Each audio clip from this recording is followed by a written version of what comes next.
where the citizens are able to protect themselves in some ways, it's a much harder population to control. I understand, but so you think a federal registry would infringe on the rights? Potentially. I mean, I think that there's no good argument, I think, other than potential.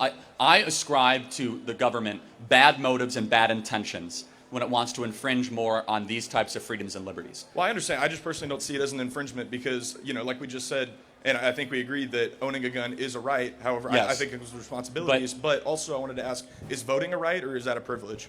Well, it is a right, and that's so felons can get their rights back, right? And so, Right. but rights can be suspended or delayed, and we Right, both agree but- with that. So, right, for but- example, like somebody in prison doesn't get guns. Right, no, of course. Somebody in prison doesn't have the same free speech rights that you Right, might have. but what's the first thing that you have to do if you want to vote in this country? You have to register, right? Mm-hmm. So it's a federal registration to be able to vote in this country. So why not, and we can agree that, keeping safe and, keeping our elections to where people who shouldn't vote aren't voting is, that's keeping America safe because we don't want people who That's a can't fair vote. point. I would say there's something that there's a technical difference between a voter registration roll and a gun registration Right, guns roll. are much more dangerous. Well, also, but guns in many different ways, they would go after the guns a lot more than, like, I don't know, the voter registration roll. Well, how do we know, though?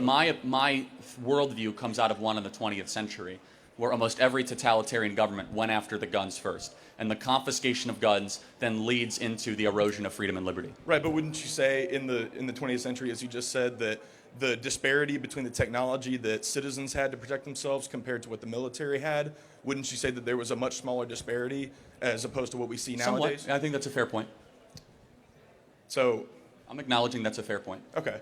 But do you see my perspective as well? No, I do that, understand. That in It's- armed it's- citizenry, also it says shall not be infringed, so we have to kind of wrestle with those two things Right, but simultaneously. so if it's just a semantics argument, then to that point, Well, it's not. I mean, semantics is meaning. That's literally what the word means. But right, but so, you're saying because it says shall not be infringed, we can't do anything. No, But no, does that I'm mean, saying, does that though, mean that voting rights can be I'm infringed? saying Because it doesn't say it cannot be infringed. I'm saying I err on the side that more government regulation around guns means that they'll try to take good people's guns away, which then results in less